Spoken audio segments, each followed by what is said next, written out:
Piątek wieczór to idealny moment na spacer. Plan jest prosty generalnie. Mam ze sobą wodę, mam ze sobą kamerkę, telefon, odpaloną strawę i idę przed siebie. Zobaczymy, jak daleko się uda. Jedyny problem jest taki, że dzisiaj jest bardzo wilgotno. Boisko do koszykówki już tu było, a ostatnio zbudowali też w parku nowe osiedlowe boisko do piłki nożnej. Kończymy część w JLT i udajemy się na stronę mariny przez stację metra, więc będzie przez chwilę klima. No przyznam, że nie jest lekko w tej wilgotności, więc na razie nie jestem za daleko. Mam nadzieję, że przynajmniej zdyszka pyknie.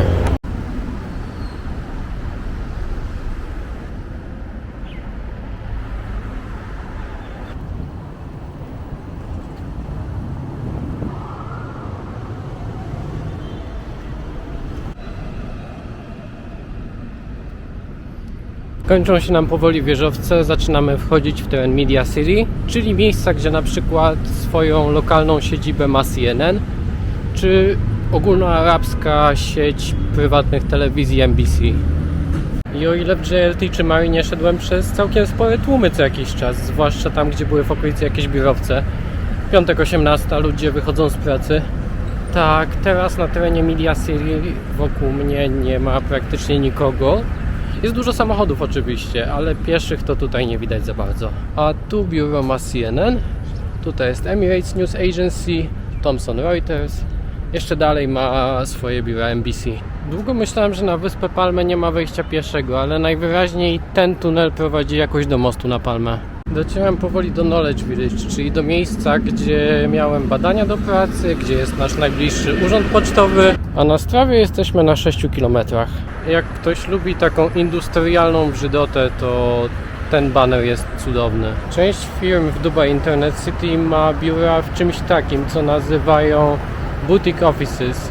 I z tego co widzę, to jednak nie jest Dubai Internet City, a Dubai Media City, bo tam troszkę dalej za tymi budynkami najwyraźniej zaczyna się tak zwane miasto internetu, czyli dzielnica, w której jest jedna ze specjalnych stref ekonomicznych tutaj. Tu mamy już ostatnią stację dubajskiego tramwaju. Nie jest to najpopularniejszy środek transportu, ale niektórym się do czegoś przydaje. Al-Sufu. Dalej tramwaju nie pociągnięto póki co. To obok czego idę, to z jednej strony osiedle prywatnych willi, a z drugiej strony coś, co wygląda jakby to były wrota jakiegoś pałacu. Przed chwilą na jednym z murków zobaczyłem całkiem ładną jaszczurkę, która próbowała przede mną uciec. Udało jej się oczywiście. Na jaszczurki jeszcze nie poluję. No dzień dobry. Jak się mamy? Jak się mamy? Chcemy głaskany mieć? Proszę bardzo. Jest głaskanie. Trzymaj się.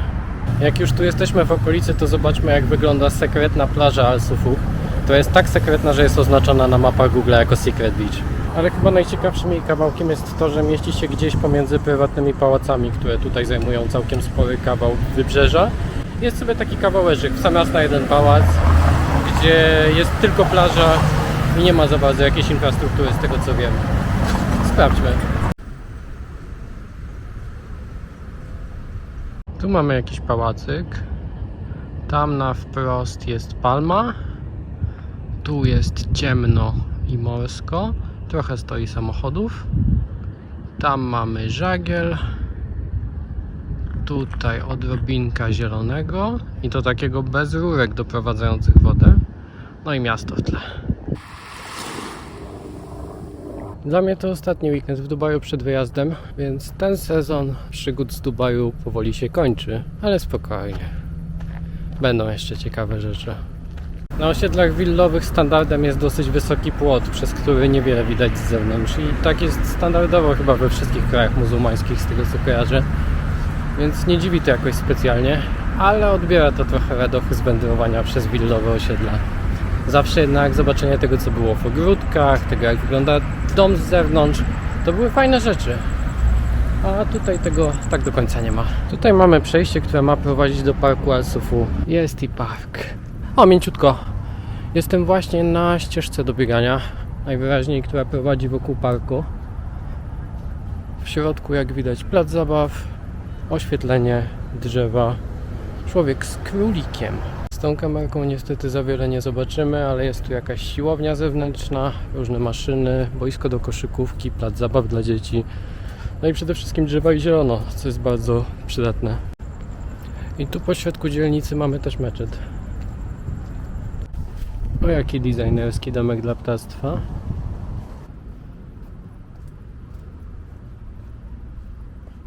Jest willowa okolica. Tramwaje mają tutaj swoje tory, bo jakoś muszą dojechać do zajezdni. Ale nie ma żadnego przystanku tramwajowego w tej okolicy. Czy ja idę właśnie przez totalnie pustą dzielnicę willową, gdzie tylko mamy wielkie płoty i gigantyczne wille za nimi? Tak. To muszę przyznać, że jest tu bardzo przyjemnie, cichutko i bardzo, bardzo pusto. Więc idę pomiędzy tymi willami. No i nic się nie dzieje. Co kilka minut mija mnie jakiś człowiek. Tutaj, za całą tą dzielnicą willową, w miejscu, gdzie nie ma absolutnie żadnych przystanków, mamy zajezdnię tramwajową. No to się trasa skończyła.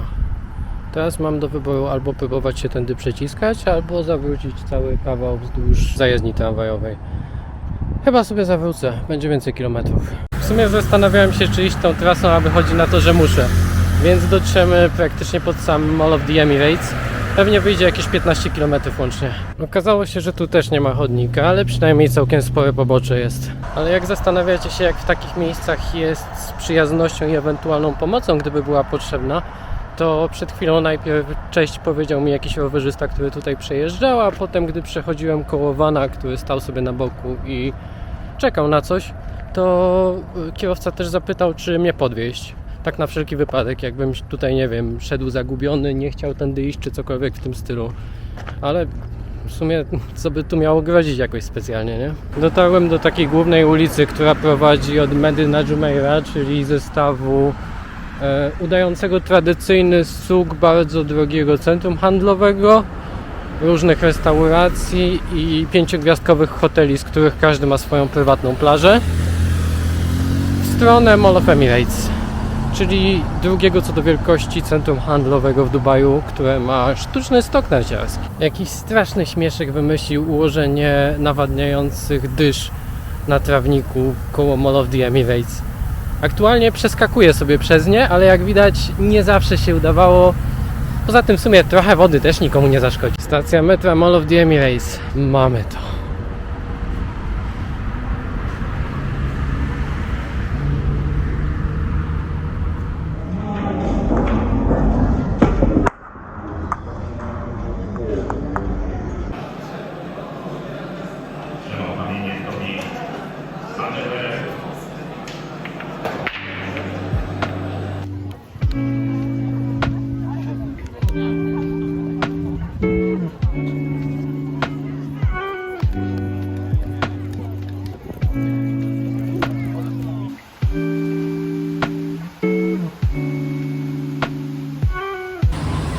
Dzisiaj cały basen jest dla mnie.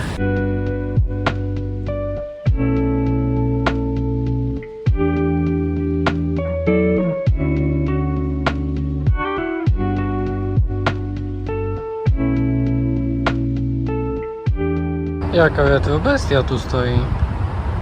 3 godziny temu miał być odcinek, ale mamy taki żarcik YouTube'a. Przetwarza się wersja HD. Raz już go usuwałem i dodawałem na nowo, jak widać ciągle się przetwarza. A jak się skończy przetwarzać, to dopiero wtedy będę pewnie robił napisy, więc możliwe, że mamy opóźnienie.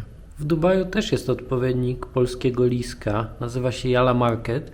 Jeszcze do niedawna dostawy z niego były całkowicie darmowe, ale to się właśnie zmieniło. Teraz do 100 dirhamów trzeba zapłacić 6 dirhamów za dostawę. Więc ja zrobiłem akurat małe zakupy, bo miałem ochotę na donata, który kosztował 6 dirhamów w wieczornej promocji.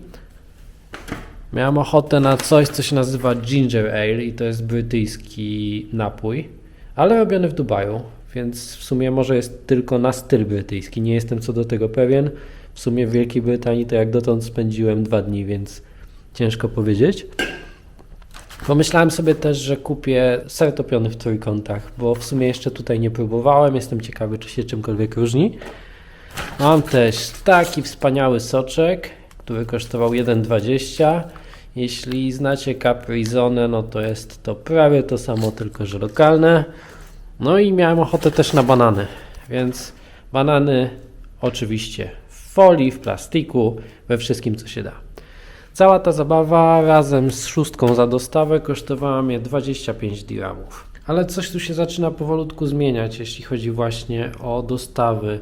Coraz więcej miejsc wprowadza opłaty za dostawy. Gdy tu przyjechaliśmy na starcie, z Carrefoura można było dostać zakupy w takiej funkcjonalności, która nazywa się Now, czyli przyjeżdża zależnie od dnia, gdzieś między 45 a 90 minutami i wtedy wystarczyło zrobić zakupy za 10 dirhamów, żeby było za darmo, teraz potrzeba 50. Więc powolutku, ale coraz więcej opłat.